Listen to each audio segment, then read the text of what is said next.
Thanks for joining us for Khari Free at Last on Bounce 23 TV. I'm Khari Anaharo.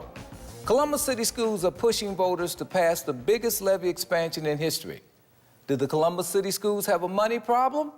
Or have billions of taxpayer dollars been mismanaged?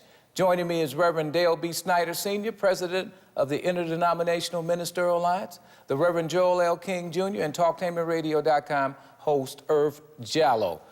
Reverend Snyder, you have come out and you have said no on issues 50 and 51. Why? Well, because when I had an opportunity to vet and go all the way through the budget and drill down, I had conversations with the mayor, conversations with Dr. Good, and asked him to send me the actual factuals. Dr. Good is the... Dr. Good is the interim superintendent yeah. right now. And when you take the amount of money that is in the current budget is $1.3 billion, you divide that by the amount of students, which is 50,000, it comes to $26,000 available for those who attend. Whoa. You telling me in the current budget there's enough money? There's plenty of money, $26,000 per student. Just take a classroom size of 25. You multiply 26,000 times 25, that's $650,000 available for a classroom size of 25.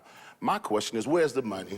Show me that you can be fiscally smart with the money you already have before you come and ask for additional funds. Columbus doesn't have a money problem, they have a management problem. And until they solve the management problem, don't come to me or the seniors in this community who you're asking to pay for this levy to give you more money to do more of the same. I'm saying no, no, no, they got to go. Reverend King, you feel the same way? Because the mayor is, Mayor Coleman said you got to support it. Some of the other pastors have come out and said you got to support it. Where do you stand on that? I was at all those meetings that those pastors came out for. I was at the great luncheon they had for us. It was fine and good. I heard what I wanted to hear. I still said no before we had those meetings. I still say no now. Again, it's a mismanagement problem. There's no accountability. There's nobody held accountable. What about the kids? Oh, what about the kids? What about, wait a minute, the children? What about them?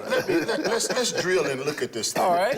If from the mayor, he was quoted in the monthly magazine saying that there's an 80% poverty rate within the Columbus Metropolitan School District. Well, if I'm concerned about the children, why don't I create money out of this levy to give every middle school and high school student a job? Okay. There's no money here for summer jobs for the children, so this is not about the children. If you look at who's funding this levy, I don't know what the exact dollars is, but I was able to go on the website and found out that there's some major corporations that's pushing this issue. It's about corporate takeover. It's not about the children because they have enough money to do what needs to be done. That's blasphemy almost. I'm just telling the truth. See, I'm not tied to anyone but the people who I serve. They pay my salary. Why do big boys want the school system? Why would they want it? Now, they have a $1.3 billion budget, but they receive, haven't got the total figures, but between $1.7 and $1.5 million every single year. Now, think about that. That's a lot of money. You mean 1.5, 1.7 billion? 1.7 billion. I'm sorry. You said let me clear that up. Yeah. Billion, not million, but I just wanted to make sure. Okay. And so when you talk and you look at the actual factuals, where is the money going? I asked the superintendent through his treasurer to send me the financial breakdown, and when I got the financial breakdown, in this year's budget, $140 million for capital improvement, $80 million in this current budget for school classroom improvements. So why do we need additional money when you have $80 million designated this year for 116 schools? That's a lot of money for classroom improvement. So why are they asking for more money, Reverend King? To waste it again, or whoever they do it, go on the cruises, wherever they do. I don't know what, but it's a strange thing that the auditor come in a year and a half or so ago and said he's investigating, we're going to find the bottom of this. And here it is almost 2 weeks out from the election. We have no answer from the auditor. Nobody's going to jail yet. I'm still saying it. I said it before, I said it again. Somebody's head needs to roll. Let's face the facts. F's from the state report card. Talk about it. 3 F's, 2 D's, 2 C's. Overall, the school district For the district itself. The district itself is rated at a D minus. Now, tell me where in America. And you're saying that's not taking into account the results of the scandal. That's not right. Once they bring all the scandal So you're saying D minus right now? D minus currently right now as we speak. All of the elementary schools are failing. Are failing. And we want to say, well, it's about the children. No. Let's look at the actual factual. Why are the children failing? You know, they want to blame it on the parents. They want to blame it on poverty. Well, let me tell you something. We came from slave chains where we were able to read. My father came from Tuscaloosa, Alabama, had a third-grade education, can read. God bless his soul. He's going on to glory. But listen, we have a fundamental problem where you have to look at who's actually touching the children. Who's touching them for 6 hours a day? And what influence are they having on those children? Stay right there. Oh, my God. Show me the money. Up next on Khari, free at last. Don't go nowhere.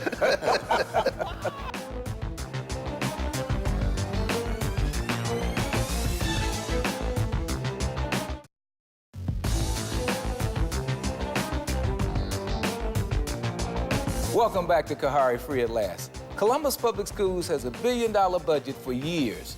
Yet community leaders say schools don't have enough air conditioning, up-to-date books, or even working computers. So I ask, where is the money? Joining me is Reverend Dale B. Snyder, Sr., President of the Interdenominational Ministerial Alliance, the Reverend Joel L. King, Jr., and TalkTainmentRadio.com host Irv Jallow. Where's the money? Well, I don't know. Reverend Snyder, where's the money? We vetted the superintendent because we wanted to be fair. We wanted to look at the process, and we asked for the actual factuals. And when we got the actual factuals, we as an I love that term. The actual factuals. You know, we don't want rhetoric. I love that, actual factuals. So I emailed him and I asked the superintendent to respond in writing. I live long enough now, I don't want to hear no jargon. I want it in black and white. So when you examine the black and white and you ask, where is the money? I'm asking the federal government, the state government to release the indictments. Let's send these folks to jail who has misappropriated the funds. Don't allow the community to be duped. If these people don't go to jail in November, move it up. I'm asking you to expedite it to next week. Let the people know what these people have done with the money. If they have not stolen the money, make that prevalent. But right now, how can you expect me to trust folks who have cheated?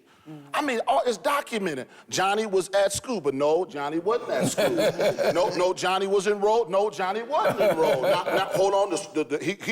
What's really? You asked me to trust you now with more money. None of you went to jail. And you know, I heard some of the school board members. I wake up in the morning and I feel so bad that I've been part of the ship that's getting all of these poor grades. Resign, quit, go home. You failed our children. You failed our sacred trust, and now you have the nerve to say, I'm saying no, they got to go. And I don't know why people are afraid to tell the truth. Preachers, you need to speak truth to power. And if you're afraid to do the homework, shut your mouth. If you don't know what you're talking about, go do your homework. Our people need leadership. They need the truth. I'm sorry to be so emotional, but after I got the facts, I'm for children, I'm for them learning, I'm for parents, I'm for them training, I'm for reform, but 50 and 51 is not it. Now, show me the money. Now, you say they got textbooks that are not updated. Listen, you say they got computers that are not working. Where's your evidence for this? Listen, I have hard evidence. That's some strong accusations, Reverend. I won't reveal my source unless I'm pushed, but I'm gonna push I asked the teacher to bring me a current textbook at one of the elementary schools where they're teaching math. I actually said, let me see it. So I opened the textbook up, look at the publishing date. The publishing date was 2008. Listen, the new standards came out in 2010. This 2013. If my math is not correct, they're teaching a standard from a book that's 5 years behind the standard. So how in the world can you expect our children to learn when they're learning from inferior books? Now, they don't have inferior books because they didn't have enough money to buy books. But you said air conditioning is not working in some Well, 79 schools been rebuilt. Elementary schools have schools that have no air conditioning. High school. There's now, I don't know all of the numbers on the schools, but let me tell you something. You know, you have ductless air conditioning. At our church, we were going to put in air conditioning and we was going to use a traditional mode, which is ducts. You put heat. Well, they have new ductless air conditioners where they'll put a thing on the outside, you put a blower in, you got air. Right. A tenth of the money. There is no reason that our children with $26,000 available per student to spend on buildings, air conditioning. So books. where's the money? We got crooks. Whoa. What'd you say we got crooks? I said we got crooks watching the money. Come on now, and it's gonna come out. Here is an example of wasted money. Champion Middle School. One of the last they built over there on Champion, where they tearing down. Why is the money wasted? Brand new school. but it's the worst school in the state, not just the district. Based on what? Based on what? What's Based your on the tagline? criteria, they can't leave their reading, they can't leave their writing, they're down to an F mode, and it's a brand new building. So the building, the money in the building didn't change the product of the students. So let's get to the core. Let's get to the core.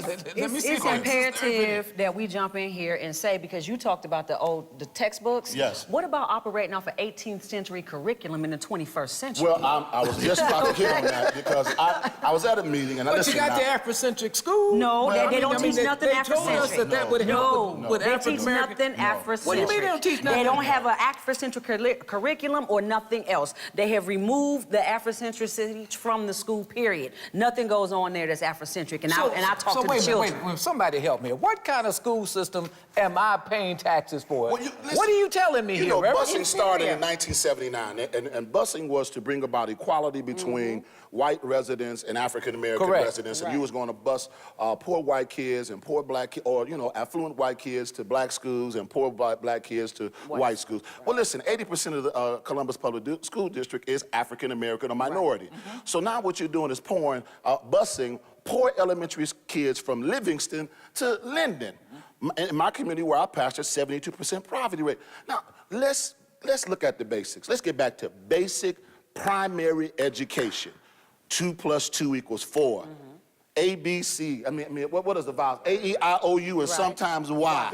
You know, no, let's go back to consonant blends, and let's go back to phonics and phonetics. Let me tell you something. There is no reason that we can't teach our children to read, give them the fundamentals. Every elementary school should be in a local community. So why is the system? You have said these are failed schools. Because they want to buy new buses. It's about the contracts. So it's about buying brand new buses, buying So it's gasoline. not about the kids. It's not about the kids. Who is it about then? It's about money. It's about contracts. It's Show about me the money. America. Is it about money, It's Reverend about King? money. I gave you 1.3 billion. Now I'm gonna give you another billion on top of that to waste and spend, and nobody go to jail. I still say there's something wrong with that picture. So this is the power structure's attempt to It's take the business system? power structure of the city. All right, now what role does, if that's the case, then why aren't more people rising up on this? Because they don't know the facts. See, let's look at it. We have had development all across Columbus.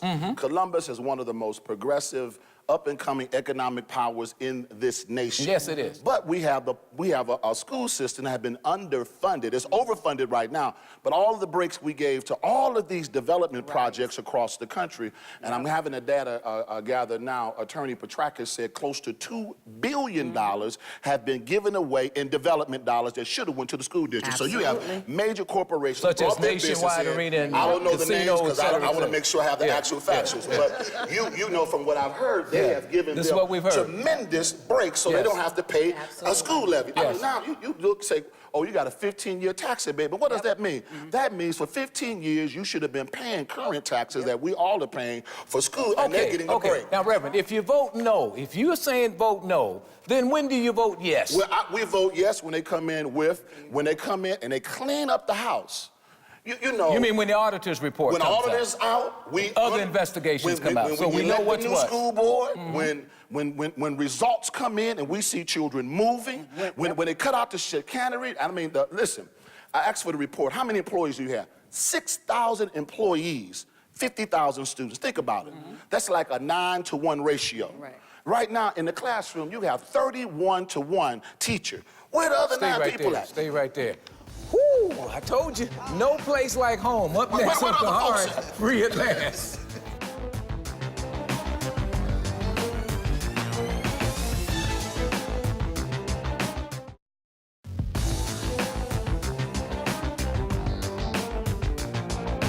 Welcome back to Khari, free at last on Bounce 23 TV. Does the Columbus school levy put the tax burden on senior citizens, further depreciating the value of their homes already underwater, meaning their mortgages are worth more than the house is worth? Joining me is Reverend Dale B. Snyder, president of the Interdenominational Ministerial Alliance, the Reverend Joel L. King, and TalkTainmentRadio.com host Earth Jallow. Now, the tax burden, who's going to pay for all this? If, you know, people are already struggling. Houses are underwater, meaning that the mortgages are worth more than the house, than the value of the house. That means you paying for something you can't even get the value out of it. Who's going to pay for this? Well, it's unfortunate that the powers to be who are financing and pushing this thing, they had many alternative ways to fund this thing. But unfortunately, they're trying to fund it off of those who have the least Backs of the poor? Backs of the poor, off of our senior citizens who have already paid enough. They're already paying on a $100,000 home, close to $1,300 per home for schools. Whoa. Coach Myers says you must support the levy. Now, he's the coach. Live outside the city. Oh, he does? Yeah. Oh, Coach Myers don't have to pay for it? Listen about this. Now, I don't know what the statistic is, but those 6,000 employees, I would venture to say the majority of them don't even live in Columbus. They're going to benefit, but they're not going to pay into it. Who's going to actually pay is those residents who live in the city of Columbus. Well, if 80% of the children live in poverty, obviously their mother and fathers are not homeowners or they're caretakers. So you're asking people to support this levy who don't have a vested interest in it. So you're talking about seniors. We represent the IMA, We've looked at the mayor's commission. Yes. Are most of the people on that commission, do they live in the city? No. They don't? No. Oh, wow. So you're asking me to pass a levy that you don't have to pay for? There you go.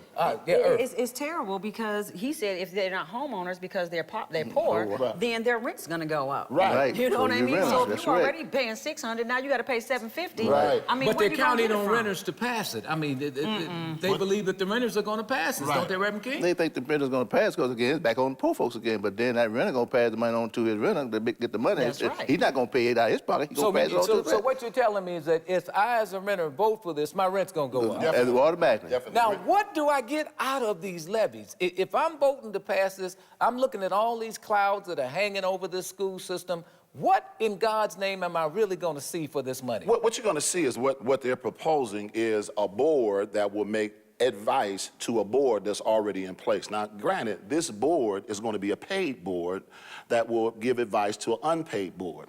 So it's ridiculous when you have... on the paid board. Right. So if I'm on a paid board, now think about this. They're going to have $800,000+ a year for an auditor. Right now, the Columbus Public Schools have an auditor. She's not getting $800,000 a year. She's the only one who reported this thing from the beginning. So now here you are. You're the only honest person in this debacle, but they're going to replace you with somebody else 10 times the amount of money that you're getting paid. It stinks. It don't make common sense. Why do I need $800,000 to audit the board? I mean, you know, the board should be auditing the board, and they should be submitting reports. And then listen, if we feel that the auditor that's there can do the auditing that's in place. The problem we have is mismanagement of resources and funds, and they need to go. It needs to be no. Now, am I for reform? Yes, I'm for reform. What do you want to see? But should I have to pay for this reform? No, I shouldn't have to pay additional dollars for the this women reform. who are 70% of the households in our community, what are they saying about this levy? They're saying they're not going to pass the levy. They're going to vote no on the levy because, one, the children are turning out to be workers. They cannot read. We have 60% functional illiterates graduating. You're not doing entrepreneurial things. You're not doing corporate. We're not turning out CEOs for corporations. We're turning out workers. Meaning? Workers. And then, are there any jobs for these workers to get once they graduate? No. Because even in the summer, the children can't even work. Right. So if we were about the children, this levy would have looked at what was the critical path to dysfunctionality for the child. Absolutely. So if you want to look at the critical path, you have to look at those who's touching the children the most. Absolutely. That's in the classroom. What's going on in the classroom? That's right. What's going on in the classroom that causes our children to fail? Well, let's look at the staff. If I'm going to look at what's going to cause the children to fail, I must look at the majority of those who touch the children. Whoa. The school system says the problem ain't the classroom. The school system says the problem is the environment from which the child comes from. They say the parents are not involved, the parents don't care. What are you going to do to get increased parental involvement? Well, listen, you have to have a connection to the community. Now there is a wall. I work with But they're saying, Reverend, that the parents don't care. When They're the not parents, involved when in the their parents children's come to the lives. school, they are treated like third-class citizens. They're not empowered. They're not given the authority that they ask for. Most of the time, they ask them, well, "What you doing here? What you want?" There is not a welcoming environment. There's not a parent training institute. There's not a manual given to the parent. Listen, parent, this is what you need to do. You need to read to your child from the time of conception. You need to do math with your child at home. There's not, $1.3 billion, and we don't even tell the parents what they're supposed to do. I'm sorry, go ahead. Irv, you gonna say something? No, I was just gonna say, I mean, he's absolutely right. I totally agree with him. It's inside the classroom. What is happening? Our young male black boys are being disenfranchised by 3rd grade. They're never even making it to secondary education. So therefore, we have a problem in elementary school. That's not the school's fault, is it? Yes, it is. That's the community's fault. Wait a minute. The church has got to get more involved. Everybody got to step up. Why you want to blame the school, Reverend Everybody King? got to get involved. Yes, I agree with that. How But many? I'm paying a teacher That's right. to do what her job do for 6 hours with my So child. if the parent, don't I'm the paying that parent have teacher. responsibility to read and be involved? If I drove for a bus company, and all of my passengers don't make it to their destination, they pay for a ticket to go to Akron, and I take them to Dayton. And every report card, they in Dayton say, but I paid to go to Akron. Right. Or I'm the bus driver, I'm trained, you know, and all of my So what you passengers telling me? die. So what you telling me? So what I'm paying, I ain't getting. Is that what you're saying? You know what? Is that what you're telling me? Teaching is a very difficult craft. It's probably one of the most difficult jobs I tell you what, and I appreciate that. And I want to say this, that wait a minute, I don't want to stay throw right the there. teachers Wait a under minute, the I got bus. you. Hold but on, let me tell you, hold on. Vote with me. I'll set you free. Up next on Khari, Free at Last.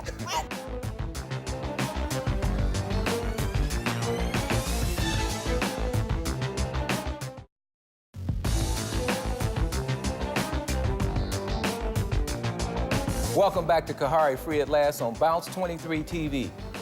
If the Columbus school levy is so wrong, why are so many black elected officials, including Columbus Mayor Michael Coleman and some big-name black preachers, supporting it? Joining me is the Reverend Dale B. Snyder, Sr., President of the Interdenominational Ministerial Alliance, the Reverend Joel L. King, Jr., and TalkTainmentRadio.com host Irv Jallow. Now, wait a minute. Big-name preachers have jumped into the fray. I'm sorry, I didn't mean to start preaching. But you know what you know what I'm talking about. But they've endorsed it along with the mayor of all these political people. Look, they got our best interests at heart, don't they? Well, let's look at the facts. Is this the first time? Wait, you ain't answered my question. Well, no. Don't they have our best interests at heart? Well, listen, I'm gonna let it speak for itself. All right. The lottery. The politicians told us the lottery will solve all of our problems. Yes, they did. Didn't they say that? They did. Same folks, same group. Yeah, they did. I'm trying not to be emotional. That's all right. You know. Preach, son. Go ahead. But listen, then they said the casinos. Did we just build a new casino? We just did. About a couple of weeks ago. I mean, every time feels like it. I ride out there, it look like it's doing well. Okay. I mean, it look like they have a problem raising revenue. Okay. They said, look, you know, and I think our last president, a couple of, 2 terms ago. So what's your point? But what's your point? The point is, let's look at the facts. We don't need enough money. These preachers have not done their homework. Oh. Unfortunately, they thought that, we all ashamed. We all are disappointed that the schools are not doing what they need to do. So they came up with this rush legislation, one of the fastest pieces of legislation to ever come to the State House through both houses. Ever. Now, was this new legislation? No. Now, was this ideal new? No. Look at the funding. The funding for this bill goes back to 2007. Do your homework, preachers. You no longer can afford. This is the tale of 2 cities. Those who are doing well in Columbus is doing extremely well. But those who are living in object poverty, the poverty level is growing. It's increasing exponentially. How in the world, Mayor, I love you, but you need to work on creating some jobs for the poor folks. But your preachers, your brethren, Reverend King, came out and said, this is good for the system. This is good for our people. They tell you salvation is good too, and they going to hell. But what does that say? I mean, are y'all at odds with your brother? Oh, definitely. We're not in agreement. The Interdenominational Ministerial Alliance is not the Baptists. We represent AME. You have said no. We represent Baptists, yeah. We represent non-denominational churches. We represent apostolic churches. We represent a plethora of those across the diaspora of Christianity. Did the other preachers take a vote from their organization? There's 3 main... Or did they get individuals that came out? There's 3 main ministerial alliances of an African-American majority. the IMA, which is the oldest, which I'm the president of, we said no. Okay. You said no. No, we tabled it. You tabled it? After we asked them questions and they answered our questions, we just didn't table it on face value. Then what did you do? After we drilled down deep and found out that they're getting $26,000 per student, we did not bring it off the table. It died on the table. It died right there. So as far as you're concerned, you cannot support it. No, as far as we're concerned, under what conditions, and I got about 30 seconds, Sure. under what conditions would you support this levy? I would, under no conditions as it's currently written. Take out the money, you know, because if you follow the money, you would make dramatic changes. I would make dramatic changes. I'm for some of the recommendations, but this piece of legislation, because of the money that is attached to it. If they make those changes and bring it back in May, would you go with it? Oh, definitely. Would you, Reverend King? If the changes are made and improvement is done, I could look at that. Earth, would you go with it? If they bring it back and make the changes that you feel are appropriate, would you go with it? There are some things I'm still having an issue with. Such as quickly? Our students, half of our students are on, you know, IEPs and psychotropic drugs, Ritalin and Adderall and things like that. And we need to really take a look at that and discover why our students are not learning. And I think that's part of the problem. And until we look at that and look at the whole thing holistically, mind, body, and spirit, I'm good. Thanks to Reverend Dale B. Snyder, President of Interdenominational Ministerial Alliance, Reverend Joel L. King Jr., and TalkTainmentRadio.com host Earth Jallow. And thank you for watching Khari Free at Last on Bounce 23 TV.